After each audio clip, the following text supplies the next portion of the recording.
Hello, hello, hello, hello, everyone. And we are live again. Welcome to my safe, Gayven. Let's put some energy into that because that was a little dry. I'm like, why am I so dry? But yeah, TGIF, everybody. We are here for another episode of Falcon and Winter Soldier. Hey, I see people already joining the chat. Hey, Joel, as you already know, I do not do these things alone. And I'm not a fan of this guy right now because he done went on vacation. He probably came back with a new tan, looking like he came from Wakanda. And so I'm like, come on. Like you couldn't bring me back some like shea butter or something, like a special rock or whatever. But you guys know him. Let's bring on Ron. How's it going? How you know I didn't get you a shirt or something? You didn't even ask me. You ain't say nothing. You've been back for a couple hours now. You ain't even be like. It was cool. I do have a nice tan though. I think so, at least. Well, yeah, you starting to look like Battlecoon a little bit. Oh nah. But anyway, how was your vacation? If you missed my last week's live, it was Ron's birthday last week. Oh, so yeah, thank you. Actually, a couple people did hit me on Cash App. It was unnecessary, but I thank you. I appreciate it. Yeah, I wouldn't say anybody's gift is unnecessary, but yeah, it's always very appreciated. Yeah. Yeah. So how was your trip? It was cool. How was Costa Rica? It was cool getting away from this stupid weather we got up here in the Northeast. I got to do some cool things. You know, it was my first time I rode a horse. That was different. Oh, dude, you being fancy right now. Yeah, I did tubing. Yeah, look at that nigga on the horse. What's that scene in Django? Who let that nigga on the horse? And I think my favorite part, I went to the rainforest. That was pretty dope. I always want to do something like that. So that was cool. Oh, yeah, that's cool. There's a couple things I want. I would like to like zip line over like a rainforest. I did zip lining too. Yeah. See, you naming all the shit that I want. I'm sorry, I ain't trying to one up. I ain't do nothing else. Then I'm be quiet. I ain't do nothing else.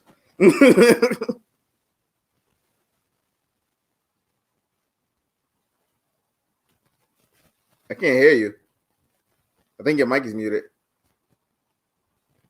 I don't know why I just did it on purpose. Yeah, it does that, bro. I don't know. I was like, "What's going on?" Because like a notification just popped up saying you lost your mic connection. I'm like, everything's plugged in. I ain't touched nothing. And then as soon as you said your mic's muted, I looked down and I saw the button was pressed. I'm like, what the? My hands are back here. Like, what the hell? I don't know what's going on. But anyway, let's jump right into this week's episode of Falcon and Winter Soldier, the Power Broker. This was actually the longest episode so far. Even like when you look at like something back like WandaVision, like this is the longest out of it was almost an actual hour. Yeah, almost a full hour. So I was like, come on. I mean, nothing wrong with getting that tan popping, dark skin going win. Of course, no, I'm not saying it's anything wrong. I'm saying that he's able to get a tan while I'm sitting at home in 35-degree weather. You gotta get your vaccination. You're right. I mean, especially after I'm tired of talking about it, but yeah, after everything that's going on, yeah, I'm definitely gonna get. I mean, my mother's gonna have to get vaccinated too. Now that she has COVID, is in the hospital, she's like, because before she was like, "Oh, I'm not getting vaccinated. I'm not doing all that." Now, my brother said he just talked to her. She's like, "Oh yeah, I'm gonna have to get the vaccine." And I'm like, "Yeah, because you've been you sick, you sick in the hospital on oxygen. So now that's probably why you like, oh, I'm gonna get a vaccine now." Yeah. So yeah, we all gonna have to get it at this point. But anyway, like I said, I'm tired of talking about this. But so let's talk about this episode of Falcon and Winter Soldier. So yeah, what did you think of this third episode? And actually, before you answer that, so far, where does this episode rank in terms of like your favorite so far? I would say it's the second best episode. Second best, yeah, that's how I feel too. What was your favorite? Let me see if we both have the same favorite. The favorite part? Oh, the favorite? Yeah, was episode was episode 2, of course. Okay, so that's mine too. I don't think anybody's going to be Isaiah Bradley. His 5 minutes was like made the whole episode. So yeah, and I mean, I hope I hope we got, cause especially after this episode with the references. I'm not going to say what I want because people keep saying, what they want. They want more and more. Maybe we'll get like, a flashback or maybe even a series showing like what happens and but yeah, that's what I want. I'm like, if Disney's smart, they would give us a whole series about Isaiah Bradley. Just tap Ryan Coogler on the shoulder like, hey, you want to do this? And I'm sure he'll run with it, so. Yeah, because, I mean, we're already getting Wakanda. Yeah. So give us some Isaiah. And I want to see that scene. It's actually a lot of real Black history in Isaiah's story, too. So that'd be dope. Yeah, and I want to see the scene where Bucky gets his ass beat by Isaiah. Mm-hmm. But anyway, what'd you think of this first episode? Or not the first episode, third episode. It was really good. There was a lot of Easter eggs in there from the comics. I really like the scenes with what's the lady's name who plays Sharon Carter? Fuck, I don't know. Is it Emily something? Emily Blunt. Emily. No, that's not Emily Blunt. But I think her name is Emily something. I'm sorry. Emily something Field. Whatever. I don't know. Those action scenes, I love action scenes and I actually fight. So I'm watching action scenes to see how many stunt doubles she got, and she did a lot of those scenes. Boom! I just looked it up. Emily Van Camp. There we go. Yeah, Emily Van Camp. Yeah, she did a lot of those scenes, so I appreciate that. She was really into the role. It was dope. Oh no, she was good. Yeah, she was like really into. I saw some jujitsu in there, some gunplay. It was lit. You doing full analysis. You like was there Taibo? Was it Taekwondo? Well, yeah, I enjoyed this episode too, and the Sharon Carter and the action and seeing her pull that off, it was great. And then also there wasn't a lot of cuts in between the action. It was fluid. Because there was no cuts. There wasn't cuts because she was doing it. Like I said, she was doing it. Yeah, yeah, no stunt double. I appreciate that. So yeah, I like that too. It's almost like granted, it's nowhere near as good, but it reminded me of Halle Berry and John Wick. Oh yeah. That was good, yeah. And how fluid that was. Yeah. But that's what that reminded me of. But yeah, let's get fully into the episode. So yeah, the episode begins with not my Captain America. I'm gonna call him Captain America because I don't know if y'all noticed it. He fully exposed himself this episode too. And I'm gonna type that in the chat too. Captain America. But yeah, he definitely fully exposed himself. Like when the guy was not answering his questions, you could kind of tell he was kind of feeling his own. Like he even said, do you know who I am? Like he's letting the power go to his head. And people who need power or have to be noticed have to say that. Like most people who have power, they don't have to say anything. He had to do that because he's a little bitch. He felt like when he said that, he felt like such a cop to me. Such a cop. Do you know who I am? I'll lock your ass up right now. I'll do this to you. You know what I can do to you. You know the power that I have. You know I'm better than you, or I'm superior to you. Who are you talking to? Instead of just talking to somebody like a man. And that was very John Walker. Which goes back to something that we said. I think it was maybe the second episode where we said it seems like he's more interested in what the power can do for him, exactly, as opposed to what he can do with the power. Mm-hmm. And this moment, and this moment purely exemplified that. And then not only that, it also kind of showed that Battle Coon ain't even really his partner. He's just there as a glorified translator. That's really what. He's a translator. He happens to know German. He probably knows how to speak AAVU too, probably. He's a translator and a sidekick, and he makes him look good having a black sidekick. He's there for the optics. Definitely Arabic, because even as you see on the missions, he's not really doing anything. Mm-hmm. He's not helping. It's John calling all the shots and trying to push. And you could also kind of tell that. I think part of the reason why he seems to be so driven is. This is his first outing as Captain America. Yeah. And he wants to kind of prove himself, but not in the way of like Steve Rogers, just wanting to help his country. He just wants to. It almost kind of seems like what Doctor Strange did in the first movie, where it's he would only take the very rare neurological cases that he thinks will get the most media attention. Exactly. So that's what he seems like. Yeah. So I'm glad that motherfucker spat on him before. Yeah. But it also kind of goes to show how sympathetic the world is to the flag smashers. Yeah, because they mentioned like they're bringing vaccines and everything to medicines to the people that were forgotten about, the less marginalized group of people. And that's what I love and kind of hate them always does that, because whoever's the bad guy, they always, there's never a straight up bad guy. Like there's always like a narrative for them, No, but we also still don't know that much about the power broker and why. Because I'm thinking that's going to be the alt. And I actually have somebody theory about the power broker. Yeah, I already know who they are. You just see. I fucking hate you, or I love you too. Because I'm like, sometimes we be on the same wavelength. Yeah. But the flag smashers, like until like a certain moment, like they could have been. Just because I'm like, whatever. Somebody already said it in the chat, so we might as well address it. Yeah, there we go. Obviously, Gus, Sharon is the power broker. She run the city. She run the city like P. Diddy. And it's like it gives me that Quicksilver vibes. Like, you didn't see that coming? Yeah, exactly. Yeah, she definitely runs that city, and it's very obvious that the power broker runs the city. That she threw that whole gala party. She said she'll owe that real art. She's clearly the power broker. As soon as she got in that car, that expensive ass looking car, she got a handler. I'm like, who the fuck is this? And then like, we got a problem. I'm like, maybe. Yeah. She could be the power bro. Damn. And she has all right to be. She explained herself like, when all that Civil War shit happened, they just left her in the dust. Nobody checked up on her, nothing like that. If she is the power broker, they created that, Yeah, and based on that conversation, it seems like both her and Zemo didn't get snapped away during the blip.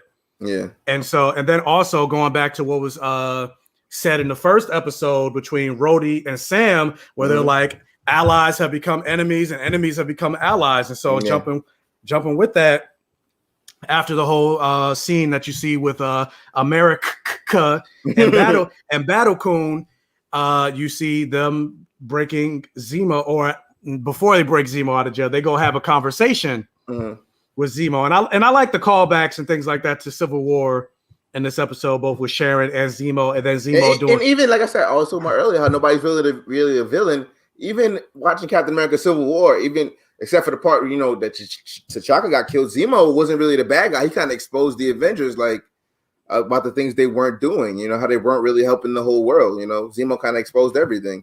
Yeah, I mean, Zemo was right. Yeah, Zemo was right, but he was still a bad guy. Like he was still a bad guy. He killed a whole bunch of people. Exactly, and they always do that. Zemo if he didn't kill those people, he wouldn't have been the bad guy. Even with the flag smash this episode, you felt sympathetic for Carly Montague or whatever until she blew up that building full of people. It's like, okay, you're the bad guy now. And Black Panther, you feel sympathetic to N'Jaka, until he starts choking old ladies and stuff. It's like, okay, you're the bad guy.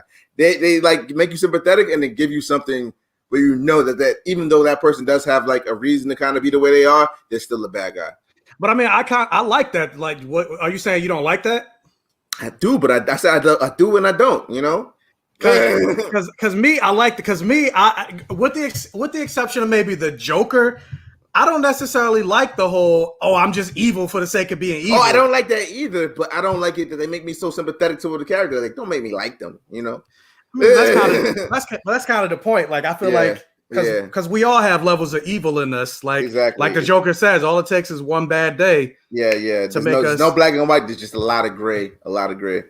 Yeah. So I mean, I have no problem with having a more sympathetic villain because and also if you do it right, because they're kind of trying to make the flag smashers be a little bit more sympathetic, but at the same time, I'm like. But I'm not really feeling them though. Yeah, like I understood them, but now this episode they try to make me sympathetic to them. Like I understood that they lost resources because people came back.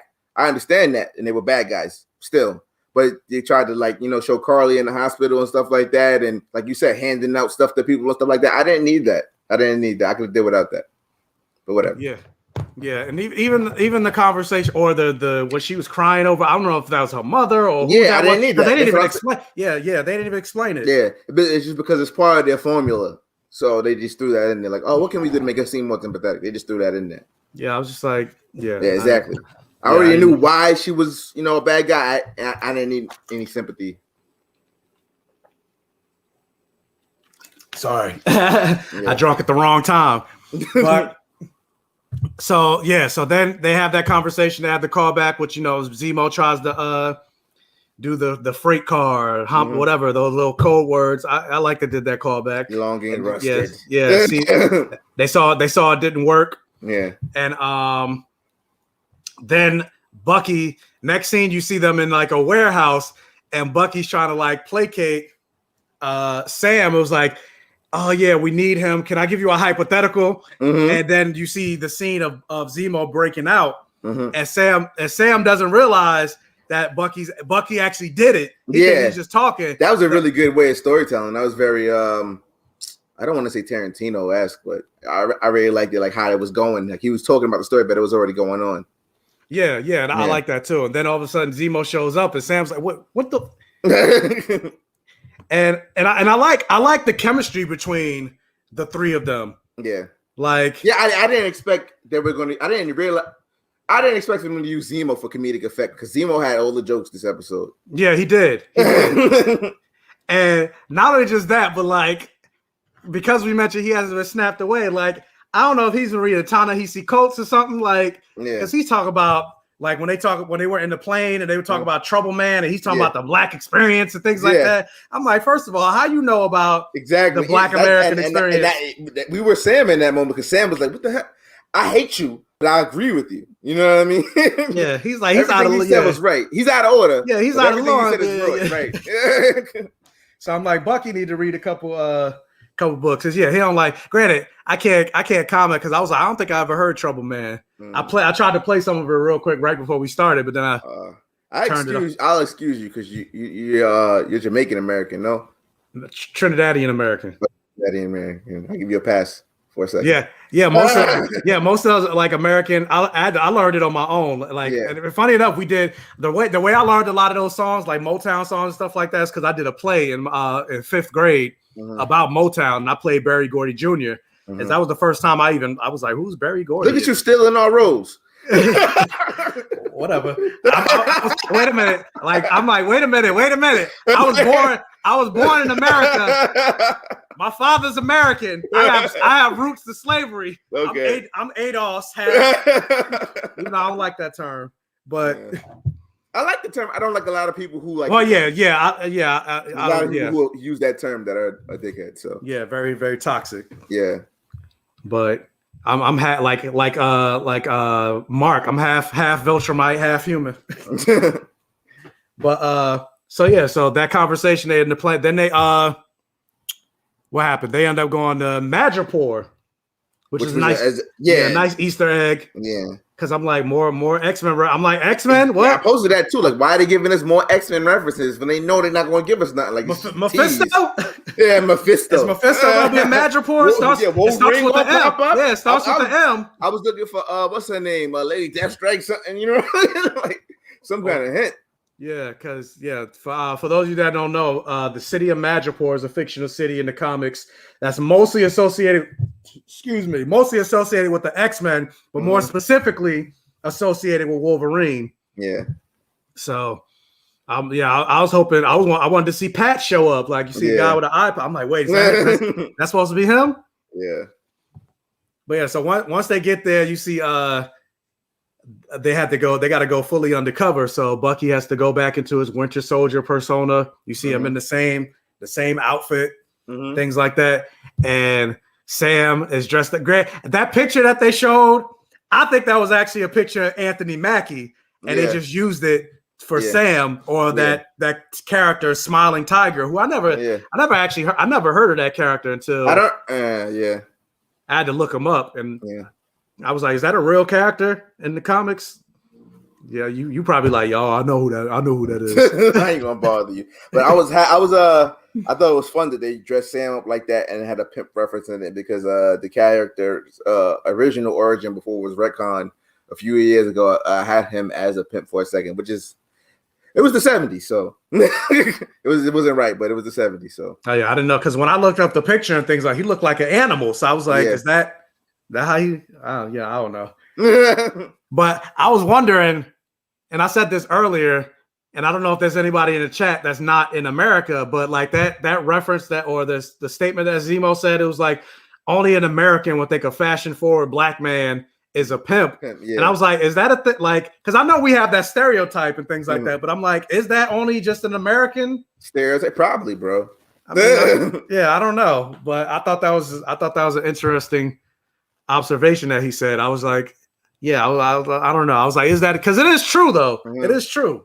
Because I even heard somebody say that earlier. It was like, oh, they reference Sam looking like a pimp, but he does, and I'm like, yeah, probably because you're American. I don't know. Yeah, American, and that was actually our like after it was an insult, it became our slang. Pimping. Pimping. Yeah, yeah. But I mean, everything we say is slang. We make the pop culture, and then they steal it from us. yeah. But so then they go into the bar that's still deep undercover, and did it remind you of that scene from Black Panther when they got dressed up and went to the club? Yeah. But of course, I mean, it wasn't as good. But no. That was like my favorite scene of Black Panther. Like, I want to see more of that. Yeah. Like a whole series. And granted, I get we're getting a Wakanda series, but I want to see like a Dora Milaje being war dog type, like spies, like what Nakia was doing in the beginning. Yeah.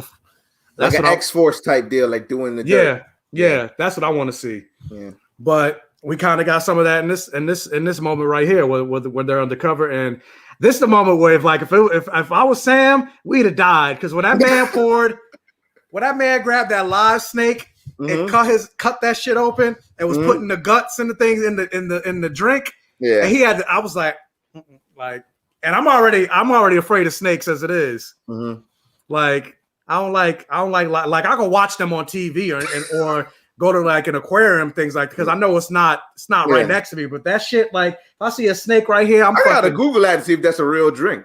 I don't know what the fuck that was, but if it was me, if I was undercover, I'd have been like, all right, just shoot me right here, because I can't, like, I'm done. Like, you gotta realize the stuff is bigger than you. That's what Sam did realize. The stuff is bigger than him. He had to take that shot. Yeah, I mean, even though they went to war right after it. You saw him hesitate. Yeah, he was already fucked up once he hesitated though, so he might as well not drink it. Yeah, because you saw that guy like stare. Because I'm pretty sure the other guy wouldn't have. He was just like, yeah. But then right after that, you got to see Bucky go fully into his Winter Soldier-ness, and he fucked everybody up. And it goes to show, like, Bucky still got it. He's still a badass. Like the last episode or so, they kind of been still playing him because he's been retired as almost a joke. Like when he jumped out the plane. And he's like, oh, I don't need one. You thought he was going to do like a badass. Like, grab the trees and slide down easily. Like you thought it was going to be like a badass moment. And then he just falls. And then it kind of reminds you of that like Black Panther moment where she's like, oh, yeah, kick the suit. And then he flies back and he's like, delete that footage. They did the same thing with Sam. He's like, I got that on tape. So I'm like, so this moment you finally got to see Bucky be his badass self. And he took out all those people. And you heard his arm doing all the mechanical sounds. That's how you know he fucking shit up. Yeah, and even Sam kind of had to check on him because, like I said, he went fully into. Yeah. So then they went to the back. They met this character. Is this character this name that they mentioned? Selby? I never heard of it. Maybe it's just another name. I didn't look it up, but I can't think of anybody named Selby. Okay, so maybe it's just made up. Yeah. So this is the thing I wanted to reference when they went to the back to have a conversation with Selby.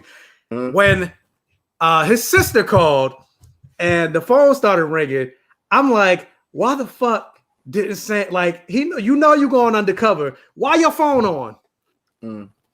I'm like, you ain't even turn your phone off. Like I was like that. Yeah, that was kind of sloppy. But at the same time, I'm glad they didn't forget her character. Like she's still there. Because it's almost, because now that we're getting into like the Flag Smashers thing, it almost seems like all the other stuff from episode 1 is seeming kind of irrelevant. So I'm also glad that they also brought up what's his face, Nakajima, or I think that's his name. I just actually looked it up. Selby is a mutant, so not a big character, just a mutant. So they just threw it in there, I guess. Oh, she's a mutant. See, another X-Men reference. Yeah. What's her power? Did you see what her powers were? It said something about binary language. I'll pull it up again. But yeah, Sammy, yeah. Why did he have his personal phone? Period. Like I agree. Like why you got talk to computers? That's her powers. Oh, she talks to computers. But yeah, I agree. Like why do he have his phone? If you're supposed to be on undercover, at least they had a shit on mute. At a minimum. Yeah, that's what I'm saying. He shouldn't have had it on, period. Yeah, facts. And then the fact that it wrong, I'm like, Sam, you should you've been working for the you've been working for the government. He's trained. But I guess it's for the plot. It's for the plot. Yeah, it's definitely for the plot. It's definitely for the plot. It was just to be like, yeah, guys, we still remember about Sarah. That we ain't forget.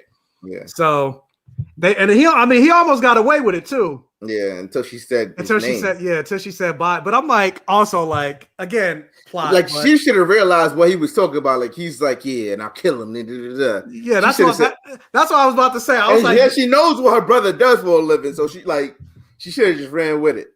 Yeah, that's what I was about to say. I'm like, you would think, considering they both know what, like, she knows what he does.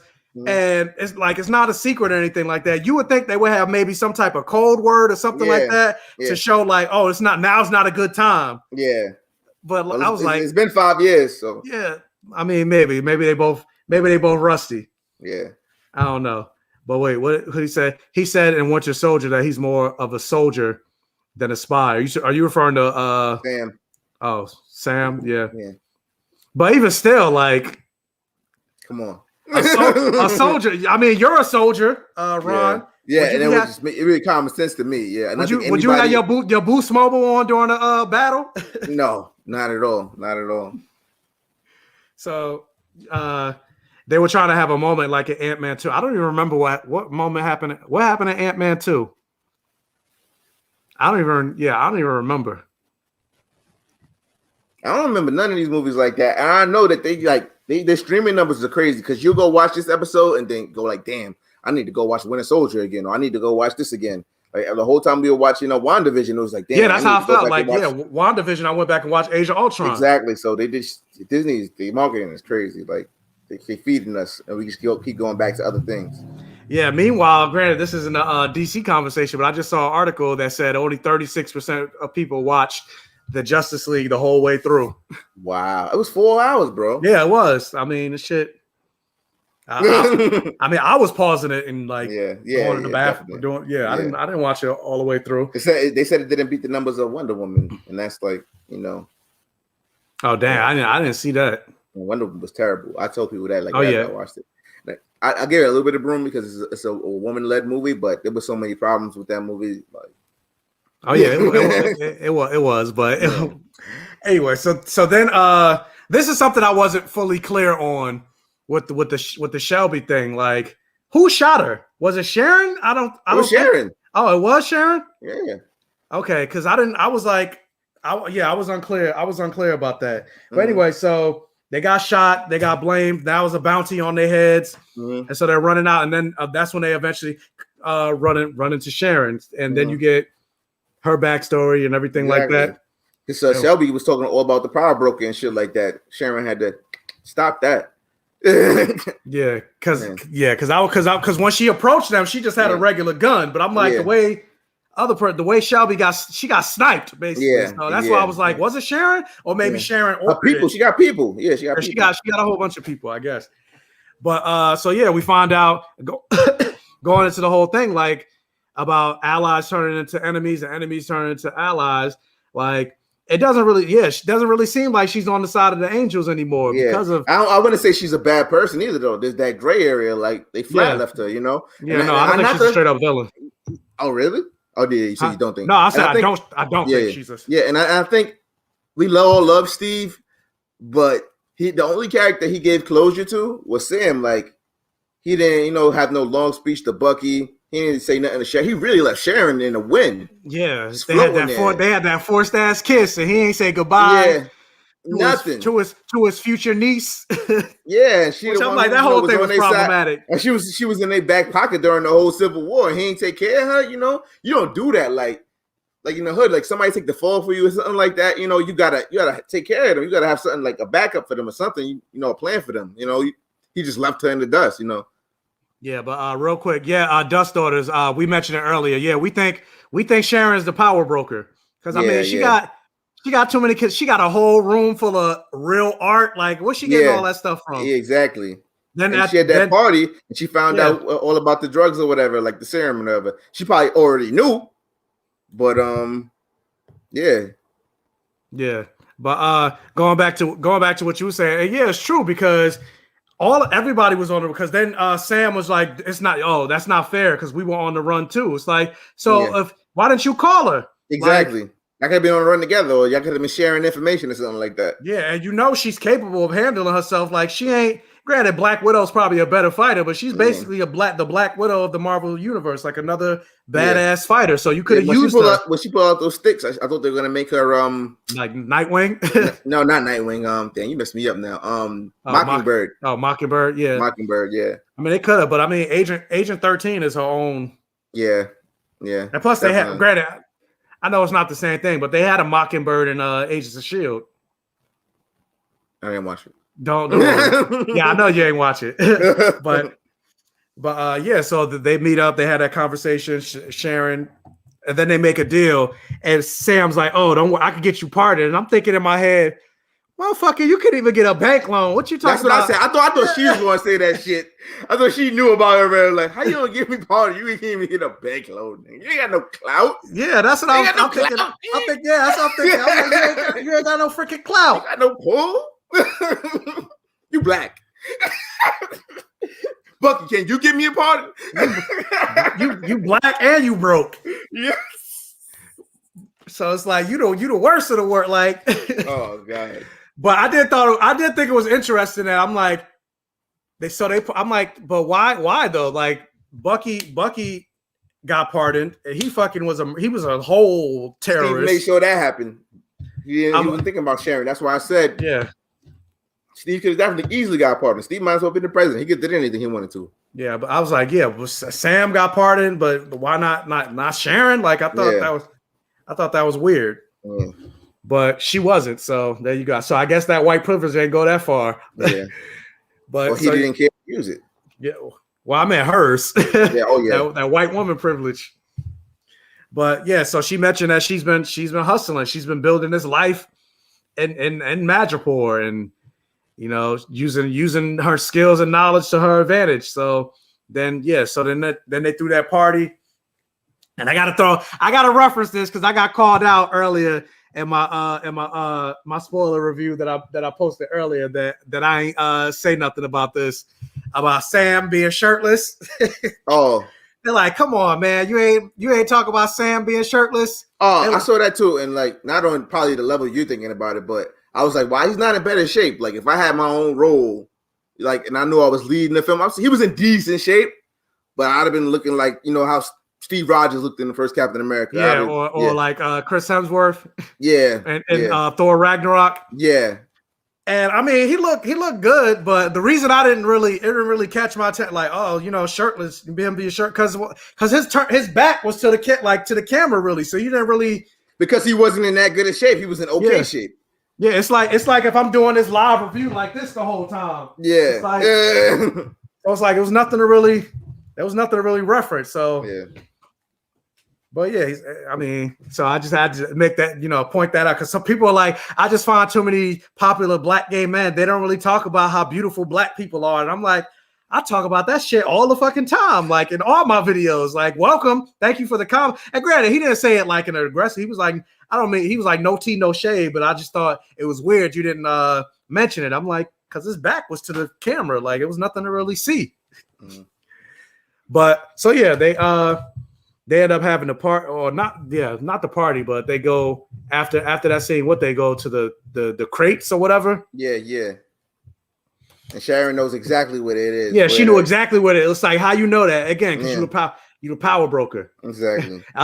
Damn, y'all hating on my man. Ain't nobody hating. I just said he looked good. And Ron, you ain't got nothing to say. You just like. But yeah, I said he looked good.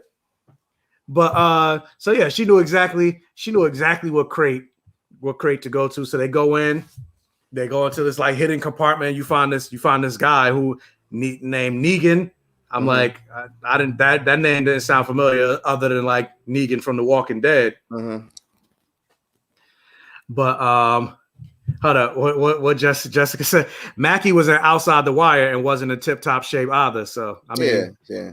It is what it is. I mean, he in better shape than me. So There we go. Maybe I need to do some more. I always say ice cream gives you, and I got 2 things of strawberry ice cream in the freezer, so I need to eat some more ice cream to get my abs. Who get the my hell abs is strawberry? popping.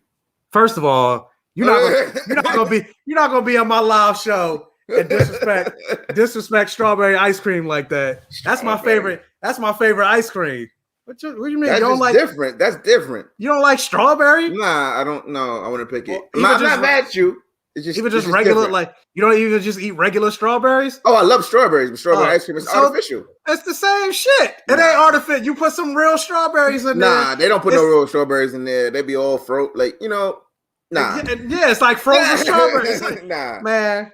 Maybe I had it fresh. Somebody made it fresh with fresh strawberries. You about to make me kick you off. I'm a little uppity. That's probably what it is. You about to make me about to make me kick you off the street. Look at that. I just kicked him off the. He ain't gonna be here no. Let me. That shit ain't organic. It is. I get it from Whole Foods, so it's real. Okay, maybe I ain't had the Whole Foods. And then also I got another one from Cold Stone. So that's like some authentic straw. Don't disrespect.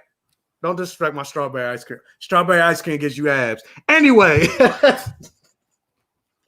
so they talk about so Negan, he talks about him being like the first one since Erskine to recreate. I had a problem with that though. Yeah, I did too. Cause I'm like, well, no, you said you go. And the MCU, they got for the Hulk, they used the origin of 1610 Hulk, Ultimate Hulk, where Bruce Banner became the Hulk because he was working on trying to duplicate the super soldier serum. And that's the same way they did in the MCU, and they didn't mention Bruce Banner at all. Yeah, no. Well, I guess maybe because Bruce Banner failed at it. So yeah, you could have still mentioned it, though. Yeah. And he created something like that still, even if the fucking the serum he didn't work, didn't work, maybe he could have used that to make a better one, or he could have just made a whole army of Hulks, or and not even just that, but there's the whole weapon program, Weapon X program. Like Captain America was Weapon 1, then get to people don't know that. Well, yeah, I mean, but I know that. Captain America, Wolverine, Luke Cage is part of the weapon program. Yeah, Luke Cage is part of the weapon. So I'm like, I thought it was weird that they didn't even, because Luke Cage is supposed to be canon, right? Yeah. But yeah, they didn't even mention that. But but I guess technically speaking, though, I guess maybe he was the first in terms, because all the other ones, like, Luke Cage got his power. You got Wolverine, the Hulk, and all that, but they technically aren't like Steve Rogers. These super soldiers are actually Steve Rogers. So I guess he is the first to recreate it successfully. Yeah. Outside of Erskine. Yeah. Which is why Zemo had to pop that nigga. That's exactly why. But also, I seen it coming. I seen it coming from the jump. As soon as he started talking real crazy about the formula, I was like, "Oh, you're not making it out of here." But I also still find it kind of weird. This is why I say I have a problem. I'm like, I find it weird when you see the level of smart people that we've had in the MCU before. Mm-hmm. Like, I'm pretty sure Tony Stark is smarter than Erskine. Oh, but that's not something that he wanted to do. Well, no, I know it's not something that because I'm just like, nobody could recreate the super soldier. Like, I think Extremis was more powerful. Even in the comics, Extremis in the MCU, and that was more powerful than the Super Soldier Serum, I think. Yeah, but it kind of had its like sided, like people were melting and shit. Yeah, true. Because I was gonna say, even like the comics, because like they're like, oh, nobody's able to recreate. I'm like, you got a world with, you got like T'Challa in this. Like, you don't think T'Challa could recreate this, or Moon Girl, or Moon Girl? Yeah, for what? I mean, yes, that's kind of true. But what they said, Negan explained that his version to streamline his, I guess streamline Erskine's version. But so they mentioned that before he got popped, he made 20 vials, and all the 20 vials are now on, or now had the Flag Smashers got them. They use 8. Yeah, they use 8. So now there's still 12 vials left. Mm-hmm. So I already have a suspicion that 2 of them are going to go to Captain America and Battlecoon. Mm-hmm. So I'm like, maybe a third one could go to Sam. No. Come on. You can't have Sam do drugs. Yeah, but I mean, you can have Captain America do drugs. And I don't I don't mean Johnny Walker. I mean Steve. It's the super soldier formula. No, but the government didn't issue it to him. You know, it's just real life. You know what I mean? Yeah, but that's not. It's not. It will make him less of a hero if he used it. You know, and it makes a better story. Him beating super soldiers without being a super soldier. I mean, I guess I still want to have superpowers, but whatever. But yeah, so you got Ironheart soon. We getting Kamala Khan soon. We getting everything soon, man. Just be patient. I know we are, but still, I want my Captain America to be a super soldier. Granted, I want him to be black, but I want him to be a super soldier. Yeah, and we might get that anyway in the long run, like I said, with Patriot. So yeah, maybe, yeah, maybe. But so yeah, there's 12 vials. There's 12 vials left, and the facility ends up getting destroyed. And actually, when did they have this conversation? Let me backtrack real quick, because now that I'm thinking about it, the conversation where no, I'm good because they have it afterwards. So I'll table that. So then you see the fight scene that we mentioned earlier with Sharon Carter, but just in case anybody that came in the stream late, you see Sharon Carter kicking ass. Great fight scene, and also something that I just remember that they mentioned that Dust Daughters just brought up. So yeah, Sam's not going to want to take the serum knowing it comes from Isaiah's blood. Exactly. And so yeah, that's something I wanted to bring up. They did touch on the fact that it came. He was able to perfect the serum because they were tampering with Isaiah's blood. Mm-hmm. That he got locked up for 30 years. Yeah, and what is also interesting about that is that it wasn't like villains who recruited him to do this. It was the CIA. No, he said it was the CIA. It was the American government.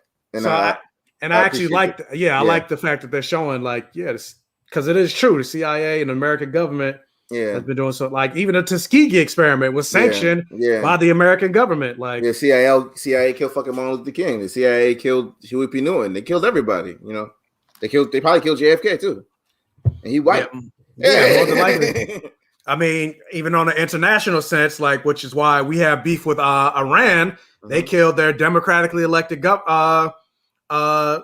president Mohammad Mossadegh in the 50s, and they still harbor they still don't like us for that. They tried to assassinate Hugo Chavez. So I'm glad they didn't try to whitewash the atrocities of the CIA in this, because sometimes with Hollywood they try to do propaganda with the military. Yeah. They're doing a good job. They're doing a good job. I think the only thing they're doing, they trying to stop is they're leaving Steve clean. Steve's going to be guilt free, you know. Then leave Steve guilt free. But I'm glad that they're going in. Which actually reminds me. Speaking of propaganda, let's jump back to the beginning of the episode. When you saw the commercial, the GRC. I don't know. That shit just reminded me of a herpes commercial or a freaking erectile dysfunction. It's I have genital herpes.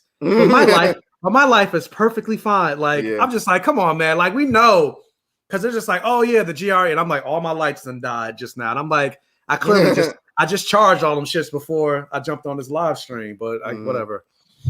But anyway, so I'm we know based on WandaVision, and then also these first 2 episodes of Falcon and Winter Soldier, coming back from the blip is not that easy. The GRC is making it seem so I'm it just goes to show more about the propaganda, and also how powerful advertising is in terms of the brainwashing that it could do for people.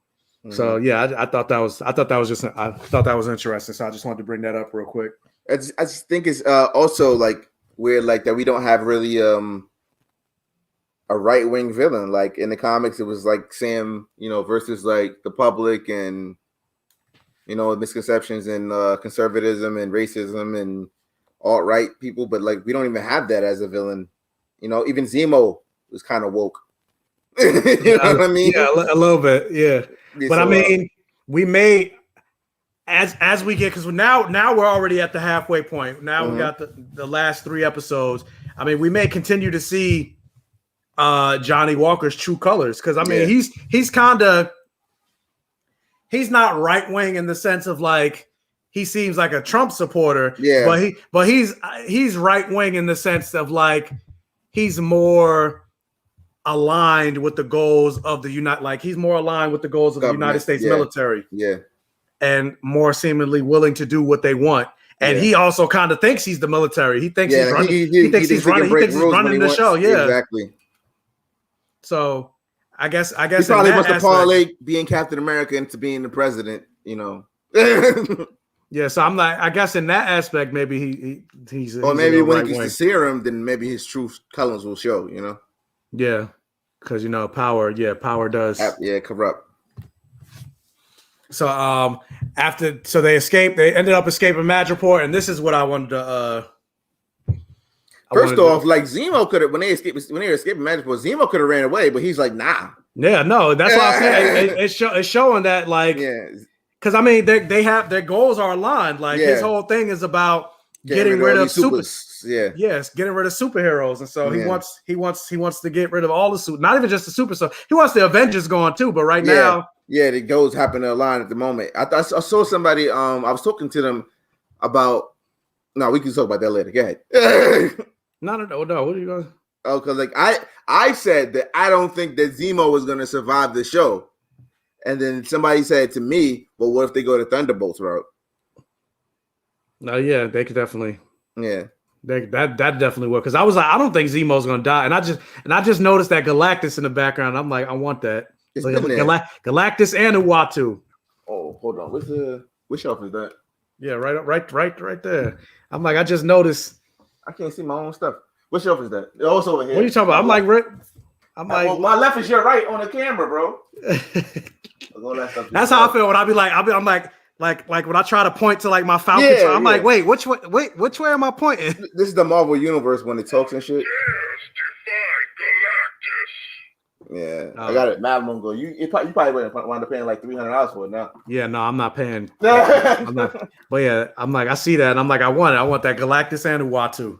Yeah, Uatu. Anyway, same thing. Out of stock. Go ahead. Does it talk? No, it doesn't talk, but it's just out of stock. Oh, well, yeah. Well, they need to put it back in fucking stock. But anyway, but yeah. So it goes to show that Zemo, kind of wanted to do the right thing. Yeah. Like he's not wrong. Zemo's not wrong. Maybe the Flag Smashers, maybe they're not wrong. Maybe Sam's definitely not wrong. Like who's wrong? Yeah. America. Captain America. US agent. He's definitely wrong. Yeah. But also speaking of somebody and going back to what you mentioned with Zemo, like again, going back, it actually reminds me. Because you talk about they're trying to keep Steve Rogers clean and things like that. But even Zemo kind of makes a reference where it's like, Steve Rogers, Captain America, we put these people on these pedestals and make them icons and we don't really get to see their flaws. Exactly. And even when he didn't really say nothing. He didn't even say nothing. And even Sam was like, be careful, like he was getting defensive. Yeah. Because Steve is perfect, it's not realistic. But usually people who have that much charisma, that much influence, that much power, they wind up being corrupted, And I think it's both a commentary on like them as Avengers and things like that, seeing Steve, but then also I kind of marvel because like they don't want to criticize, like even with the whole thing with like Isaiah, like, oh yeah, Steve didn't know, he didn't know. Mm-hmm. And it's like, yeah, but you kind of made Steve start a whole new timeline, exactly. Just to go, yeah. So it's like, but Steve, people keep saying Steve ain't perfect. I don't think there's a new timeline. I think Steve might have just went back into that past and lived the life where he just didn't get noticed. He was probably at Peggy's funeral carrying the casket or something like that, and we just didn't notice him. But based on the rules set up in Infinity, I mean, but he put everything back in its place in that other timeline. No. Because they said anytime you do something, because I know what you're saying, but they said anytime you do something different, you create an alternate timeline. Steve Rogers going back to the past and living his life with Peggy Carter is the same timeline. I'm saying that he lived his life with Peggy Carter and then he popped up because he was still alive. Like it's the same timeline, or could it be? Regardless, it doesn't matter because there is another timeline because of what happened with Loki. So. Yeah, and that's where the show. Yeah, that's where the show's going to take place. So I'm curious. I'm curious of how they. I'm excited. I'm excited for Loki. Yeah, but There's what happened when they get on the plane when they leave Madripoor. Shit, Well, there was Sharon was doing some shady shit. Oh yeah, Sharon was definitely doing some shit. She left. Yeah, when she said, "Oh, we got a problem," I'm like, like power broker. But I'm talking about there was a conversation that they had when they got back on the plane. Zemo and Sam and them. That I'm like, fuck, that I wanted to bring up, and I forgot what it was. You remember? No. Fuck. What? When we get off the live, I'm like, fucking. But anyway, yeah, I don't remember. But so then right after that, they land back in what? Fuck. I'm like, I'm drawing a blank on what happened after they left Madripoor. They left Madripoor. They had the conversation that we don't remember, and then Bucky said he needed to go for a walk. Hold up. Oh yeah, Sharon Carter figured out where the power broker girl was. Mm-hmm. And so they go to that place, and like I said, I can't remember the conversation that they had on the plane that I wanted to bring up. So then they're about to go inside, and Bucky, his spider sets go off, and so he separates from them. And at first I was like, and that's the difference between Bucky and Sam. Bucky's a real spy. He noticed things, Yeah. Like that's what it said. And so he saw the beads. And let me ask you, when he picked up the bead, did you know what was about to happen? Yeah, immediately. I recognized the beads. I own a pair.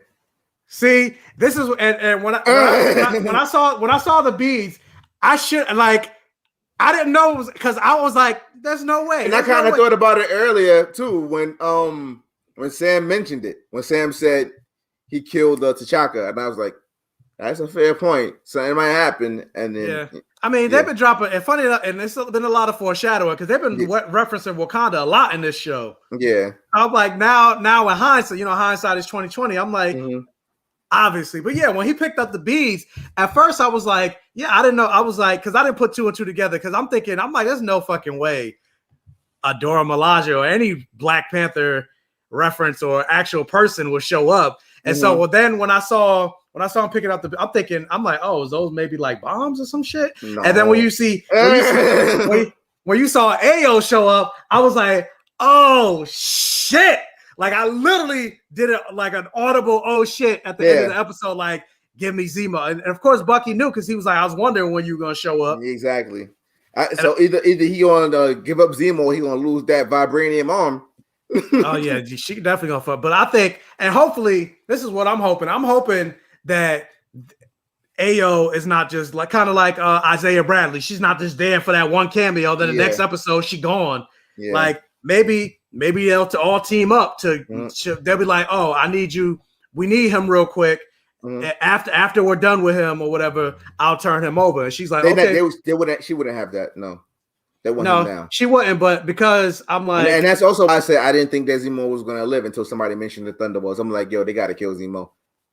but I'm like, but because I want to see more Ayo, I'm like, well, maybe she'll be like, all right, I bet you will. I'll help you out, so I'll make sure you get him. But then I'm gonna get him. So then that way it's Ayo, Bucky, and Sam. And then also maybe with that, like, maybe we'll get some teasers of what's going on with Wakanda. Maybe that'd be great. Or the tweet that Ryan Coogler was, or not the tweet, but he got interviewed. He said writing Black Panther 2 is the hardest thing without Chadwick. Is the hardest. Yeah, without Chadwick, the hardest thing you ever had to do. Because I think, if I remember correctly, he was already done with writing Black Panther 2. And they were supposed to start shooting. Yeah. And then the unfortunate passing of Chadwick happened. So now he has to he had to completely change every fucking thing that he did. So yeah, I don't envy him at all. Like, no, it's a tough job. So I'm definitely curious of what's going on in Wakanda and what they're gonna do. With I've been curious about what's going on with Wakanda since Endgame. Like, yeah, me because they didn't even talk about it. We haven't seen Wakanda during the snap. Yeah, and I thought that was a huge disservice, because I'm like, most of the fucking battle took place in Wakanda, so you would think, you would think they'd at least show the state of Wakanda. So yeah, Yeah, but hold on. What was this? I think scenes of this episode were reshot after the death of Chadwick Boseman. They made every reference to the Black Panther world except for Black Panther himself.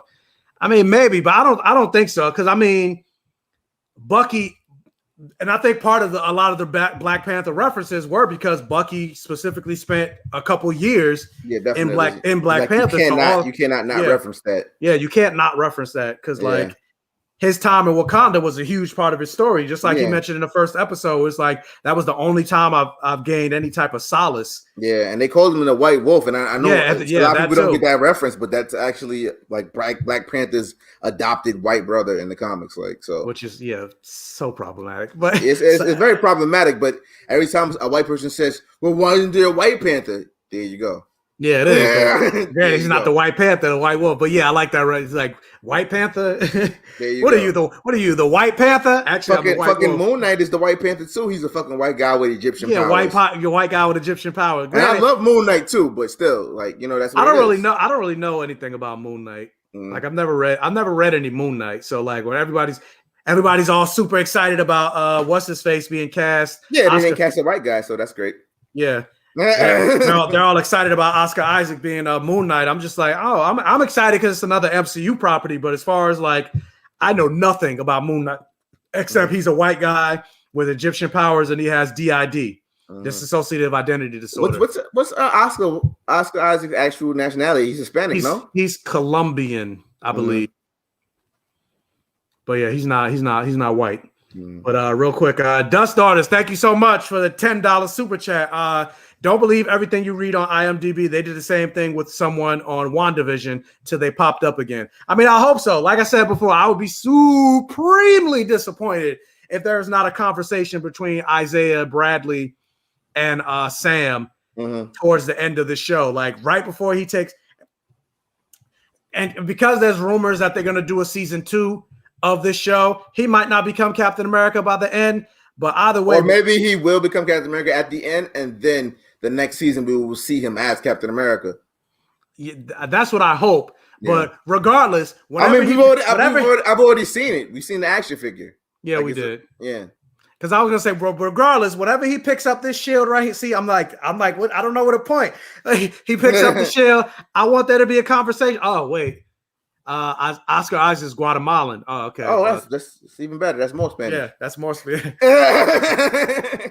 That's more dark skinned. Whenever there's a conversation, I want there to be a conversation between Sam and Isaiah. So But yeah, Mike, I agree. The laws of time contradict themselves in Endgame. They definitely do it. Even the writers, like you have the screenwriter saying one thing, they're saying, oh yeah, Sam lived his life in the current timeline. But then you get the Russo brothers who directed it. They're like, oh no, when Sam went back to the past, he created an alternate timeline. You can't believe anything the Russo brothers say at this point, because as soon as they were done, they just started making the whole thing a joke. So whatever they say isn't canon no more. But I'm like, if the writers and the directors on the same page, then it's a problem. Yeah. Like, what the fuck were y'all talking about when y'all were making the movie?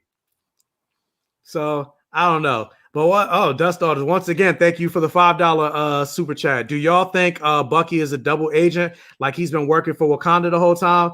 That would actually be dope. That would be dope as fuck, but no. I would love think so. That, but no. He's not the real White Wolf. No. But I do think, even though I don't think he's a double agent, I will say I think he may show more reverence to somebody from Wakanda showing up. So like now that Ayo's there, like I think he may give her like or pay more attention to her than he would if, say, like, I don't know, if it was like Hawkeye or whatever. Yeah, definitely. Fucking showing up.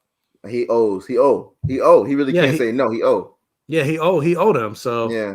He's brainwashing. I was gonna say he's Bucky Barnes because of them, and not the Winter Soldier because of them. Yeah, and Ayo be like, motherfucker, if you don't, I will fucking take that arm back and re-brainwash you. Yeah, like kind of like Isaiah was like, when I was done with you, that fucking arm was torn off. Yeah. So, but yeah, Bucky know better. So yeah, they definitely need to have. They're talking about taking down these super soldiers. Have the Dora Milaje show up. Yeah, facts. and you don't even need a whole, like, maybe you need like two tops. Take out all those fucking super soldiers. That's facts, though. I would love to see that, because I would like to see the whole Dora Milaje trying to steal Zemo away. That'd probably be a good scene if it happens. Well, we got 3 episodes left, so yeah, we do. Yeah. What does it say? I need Sam to be capped by the end. Yeah, that's 100%. But before it happens, like I said, I need there to be a conversation between the two of them. But we're pretty much, I mean, this was quick, but we're pretty much at the end of the episode. Like, this episode was mostly even though I really enjoyed this episode, a lot of this episode was just action. Yeah, set up and action. Yeah, set up and action for whatever's gonna happen in the 3. So because of the like a lot of action, there wasn't like cops pulling each other, racist black cops. Yeah. I kind of feel like the first 2 episodes, so we got a lot of black moments. All the black moments in this episode came from Zemo being woke. Yeah. and then not only just that, but I feel like because there were so many black moments and things like that, there was more. I feel like there was more to talk about. Yeah. As opposed to like the action. It was just like, I don't feel like this. Because me, even though we've been going for an hour, I'm like, dang. I feel like kind of short. We already at the end of the episode. Yeah. I'm trying to think if we missed anything. Oh, we definitely did. That conversation I can't remember that happened on the plane that I'm like, fuck, what happened? Like, where did they go? What were they going there for again? I don't even remember. Like, that's what I'm saying. But actually, now that I'm thinking about it, this did remind me of something like how they had that old ass flight attendant on the plane, and I'm like, it reminded me of like when you like Delta, United, all of like the most senior flight attendants will use like they be like in their 90s and shit like that. Yeah, still working on the plane, and I'm like, yeah, that's kind of realistic. Like, I mean, look at fucking Alfred. That was Zemo's Alfred. Yeah, that was Zemo's Alfred. And wait a minute. Mike Flood with the 1999 super chat. Like, what is going on? Thank you so much. One, if Sam don't drink the super soldier serum, I'm canceling this. I'm telling you are on the same page with me. I keep saying, and Ron is like, nah, you're not gonna do it. I want Sam to be a super soldier, but he's saying you can't have Sam take drugs or whatever. Who was it? Dust Daughter. Somebody said it like that was created from fucking Isaiah Bradley's blood. There's no way he's gonna take that serum. But what if Isaiah gives him his blessing? No, there's no way. The only way they could do it is if they did it like how Patriot got his powers for real. Like if Sam and him are the same blood type and something happens to Sam, and then maybe. But he shouldn't need. The thing is, he shouldn't need that to be Captain America. You know what I mean? No, he shouldn't need it, but I still want my Captain. I want my Captain America to be a super soldier. Need that to be Captain America, yeah. And then what it said, 2, if I don't see U.S. agent MCU style black suit, canceling. Yeah, his black suit is fire, so it's a better look. So yeah, his black suit is fire, but at the same time, I don't want him looking. I don't want him looking cool. I want him to still look like. I want him to still have a punchable face. Yeah, I still want him to have that punchable face. Like even in the beginning, when he's standing there trying to look all intimidated, like, do you know who I am? I'm like, motherfucker, your cap don't even. this shit on your face don't even fit. Jawline. Yeah, like. I'm like, you looking like fucking if Squidward was wearing a Captain America helmet. Like, shut the fuck up. Like, so. And granted, I'm loving the portrayal of Wyatt Russell. There's this thing going around on the internet. I don't know how true it is, but that he's been getting death threats because people are hating. That. Yeah, that's crazy. People gotta stop. Like, I want to punch his face too, but he's an actor. He's playing a role. He's an actor. He's doing a good job. I remember I was watching Django for the first time, and I felt like that's when I realized Leonardo DiCaprio was like my favorite actor because he made me hate him in that movie, and I loved him before that. I'm like, damn, I can't stand this nigga. I want to shoot Leonardo DiCaprio. That's a good actor he is. I can't comment on that because I haven't seen Django, so I don't. Really? Yeah. I mean, if you don't want to watch, I'm not making people watch movies with black pain. And if you don't want to watch it, don't watch it. Well, it's not. I haven't seen it because I haven't watched it. I just hadn't gotten around to seeing it yet. But I'm about to make it even more. I'm about to make it even more sad that I haven't seen it, but I got the Blu-ray on my. So. I just hadn't gotten around. I'm pretty sure it's on HBO Max, but it got to be. But I mean, I typically do watch Quentin Tarantino movies, even though Quentin Tarantino he loves black people. Not even just no. He loves saying nigga. Like he loves saying nigga. Yeah. He loves saying nigga. All of his movies. It's like I don't know if you ever watched Death Note. The anime Death Note. Oh, never mind. I was gonna make a rough because there's a guy.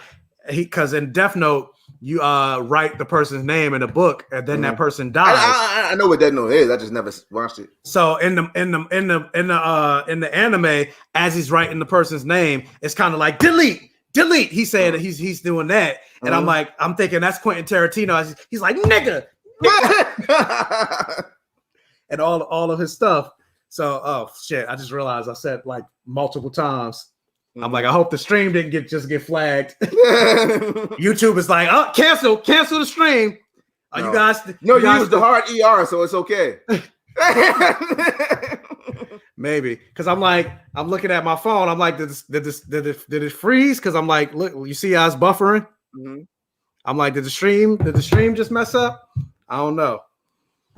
But yeah, I mean, I don't really have nothing else to say. But I'm excited about these last 4 episodes. You know, now it seems like that. Like I don't think that much besides the Zemo and the shit. I guess a lot did happen this episode, but I'm expecting in the next episode for a bigger twist. Yeah, because I mean, oh no, you good? Because I was looking. But yeah, I was looking on my phone. It looked like the stream started lagging. I'm like, oh, because it happened right after I started saying. I said it 3 times. I'm like, oh shit, the CIA coming after me. Johnny Walker's fucked up my stream.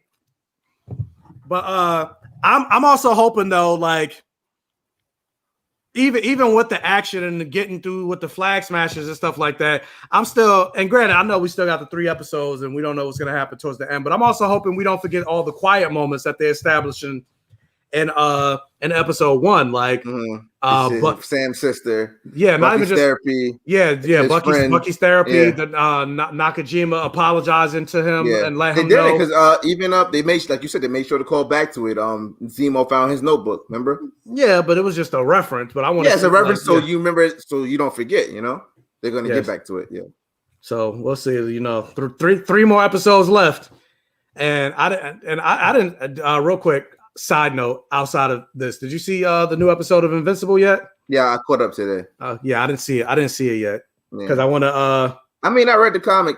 Like, it's one of my favorite comics. But I know you. You read the comic. I know you read the comic. I'm just asking. You know what they're doing? I do have something to say though. They do things different, but I have something to say though. I am a super huge Invincible fan, like mega, massive. Like, it was my favorite comic book for years.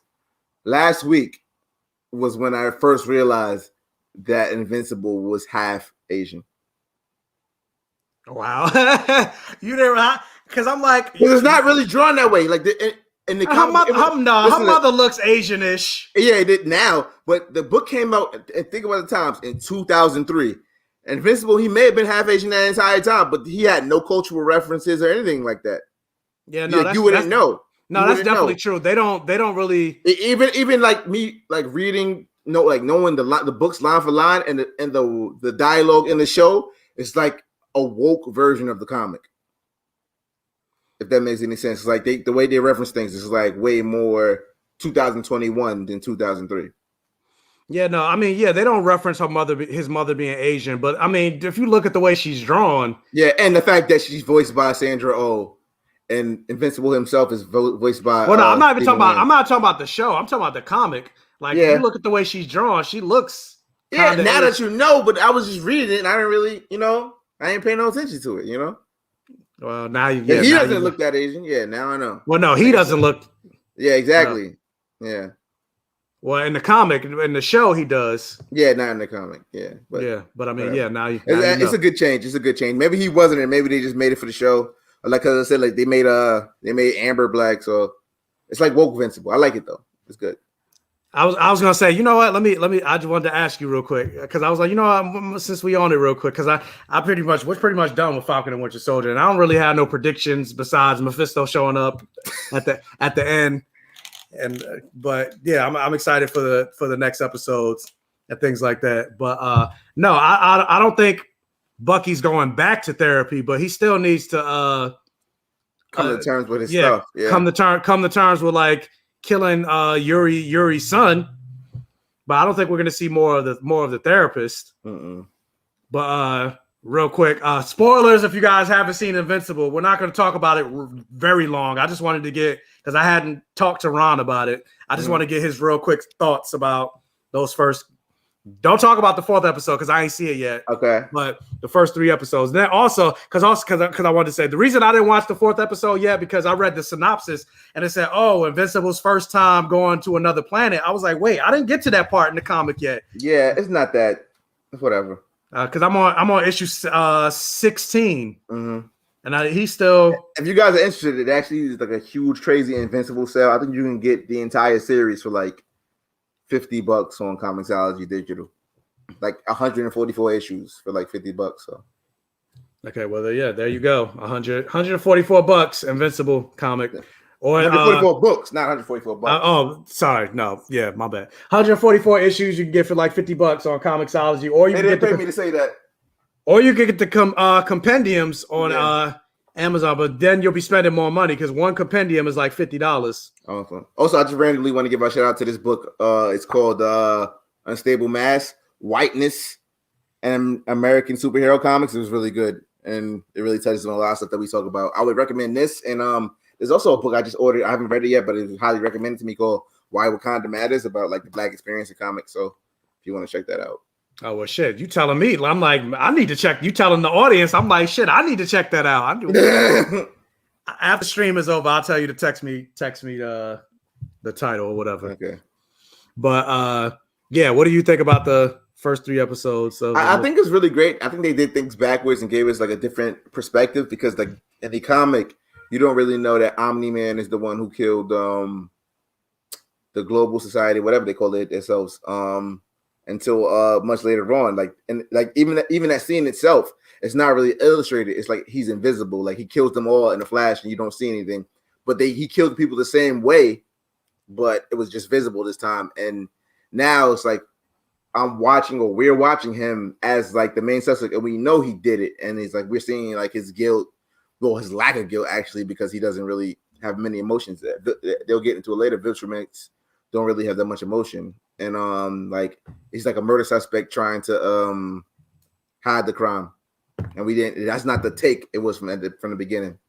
Yeah, I would say the only thing I don't like is them really making it obvious that Omni-Man is, you know, why? I think it's kind of a good thing that they did that, because the people read comic books and people Google stuff. So they would have saw the first episode and be like, "Oh, you know, he kills them," and like people would have, you know. Yeah, and I'm not even just talking about him killing the Guardians of the Globe in the first episode. I'm mostly talking about like even before he killed the Guardians of the Globe, he's talking to his wife. He's like, "Are you questioning me?" Like, yeah, they're making him seem like a dick early. Yeah, like all of that stuff. Like, or when he got out the hospital, it's like, get my costume. I don't care. Like all that like stuff. He's trying to hide the evidence, but they did that from a point where we already know he did it, you know? Yeah, but I'm just like you're making it so obvious that he's a villain. It's like you're really hot. Like the thing that made it so great in the comic is it was a surprise, because even before that there was no hints or inclination that he was an asshole or he was anything like that. So that's the thing. I'm like, why are you making it evil? Because people would have blew it up anyway, you know. Like I said, like it'd have been the first episode in every news media site, every comic book site, every. I'm not even just talking. I was gonna say, but I'm not even just talking about for the sake of like us in the real world. I'm talking about for the characters within the story, like because even like you got Debbie, like yeah, exactly, yeah. So it's like there's no progression no for him. Like yeah. So that's my only thing that I was just like, Yeah, and even in the comic book, like he's sympathetic for a minute when let me not get ahead of the show, but yeah, but when it goes down. But yeah, I don't know if you saw. Yeah, Dust Daughter said thanks for the. Oh, you're welcome. It's like I said, Unstable Masks, Whiteness and Superhero Comics, and I'm like, why Wakanda Matters. I'm like, I could give a whole bunch of book recommendations if you want, but I mean, it's comic book. It's actually comic book commentary recommendation. So this ain't comic book commentary. It's just black fantasy books. But yeah, we need that too, though. Yeah, no, we definitely do. We need more of it. And we also need more Black fantasy books getting made into live action or animated. Yeah. Like instead of a Blood of Zeus book, I mean animated series on Netflix, which I loved. Can we get like a Blood of like the Orishas or some shit? Yeah. African gods. Somebody gotta fund it. I mean, it's all these Black entertainers. That's what I'm saying. Netflix is doing like they're doing the Greek gods. Can we get some African gods? I don't know. Maybe Issa Rae do it. She just got a big HBO Max deal. Yeah, she did. Yeah. But shout out to Issa. Love Issa. Yeah, shout out to Issa. Even I need to catch the latest season of Insecure because I ain't see it yet. Yeah. But yeah, I don't got nothing else. So other than that, thank you guys for joining me on the live stream. I appreciate you. If you haven't, because I just realized I didn't say this. If you're still in the chat for the 18 people that are still here, if you haven't already, hit the like button. If you got this far on the replay, if you haven't, please hit the like button. If you're watching on the replay, leave a comment below for hashtag for the algorithm. I see a comment, Dust. I'll adjust it real quick. And also, now that I said that, I forgot what I was about to say. Fuck. So whatever. I'll adjust the comment now. But did y'all see that Ava DuVernay's New Gods got canceled? DC, I'm gonna say DC. Warner Brothers really doesn't like Black people. No. And Warner Brothers don't know what the fuck they're doing. Not even just granted. I wasn't looking forward to this movie. Like, I was like, why are they doing this? But James Wan's The Trench. Yeah. No, I'm talking about James Wan. They were doing the Trench movie, but I'm like, why? But the fact that they announced that years ago, and now all of a sudden it's like it's canceled. I'm like, and then also I'm like, why are they canceling New Gods? Like, yeah, it wasn't even really part. At least I didn't think it would be part of that DCEU continuity. No, and Ava DuVernay's been working on that for a while now. Yeah, with Tom King, who's written really good New God stories. He did Mr. Miracle and Big Barter. So it's pretty stupid. But I think it might have. Hopefully, not hopefully, but a lot of people think that it might have something to do with the Snyderverse. I don't know. Yeah, because New Gods would have to have Darkseid in it. Oh no, it would have to have Darkseid in it. Exactly, and would it be the same Darkseid from? No, it'd be Ava DuVernay's version of Darkseid. Exactly. So maybe that's the reason. I don't know. I just think it just goes to show that Warner Brothers and the DCEU, they don't know what the fuck they're doing. Needs to sell DC. But they won't, because a Superman movie can still make $1 billion. Yeah.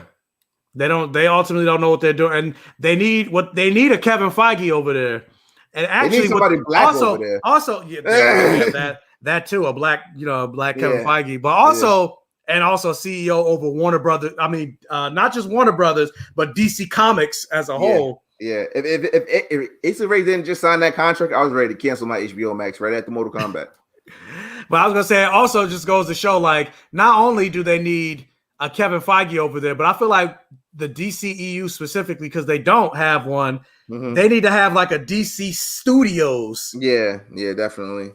And Kevin Feige reads comics. I mean, get somebody that reads comics. If you think Zack Snyder reads comics, you're a fool. Yeah, no. Get somebody that read comics over there at this Warner Brothers. Yeah, he doesn't. That's the only reason I was a little excited for New Guys, because you actually had a comic book writer working on the script. So. But anyway, that's the end of that. So again, if you haven't, hit the like button. And for all of you that sent me in my comment section, sending me well wishes for my mother being in the hospital for COVID, thank you for reaching out. I appreciate it. And yeah, I mean, she's still in the hospital, but we spoke to her. She's doing a lot better. She sounds a lot better. She said her appetite's coming back, so that's a good sign. They're not putting her on any type of special medication or anything like that. So that's also a good sign. They just gave her like a steroid shot. And they also talked about release papers and things like that. So maybe she comes home tomorrow. I think they probably keep her till Monday. But it seems like, everything's going in the right direction as opposed to the wrong direction. So that's good. So that's putting me in a better mood. So because at first I didn't think I was going to go live. Not even just live. I didn't think I was going to talk about Falcon and Winter Soldier early or anything like that. That's also why I didn't do a review for Godzilla, because I didn't feel like it. So yeah, now that things are going in the right direction, we good. So make sure you wear a mask, everyone, because shit is still out. Yo. Yes, shit is still out there. Take your COVID shot, vaccine, and wash your motherfucking hands. So, but yeah, that's all I got to say. Ron, you got anything? No, I'm good. You Google me. You don't read comics. Yeah. The link for his website at anytime he's on the show. Link to his website is in the description. So check out his website. Yeah. And we'll see you next week for the next live episode of Falcon and Winter Soldier. And I'm gonna go watch Invincible and then record my review, and then I'll probably, because it's already late, because YouTube algorithm and things like that. I'll probably have it uploaded. I'll record it tonight, but then I'll have it upload tomorrow. So be on the lookout for that. Spoilers, Invincible. So all right, guys, take care. See you next week, and peace out.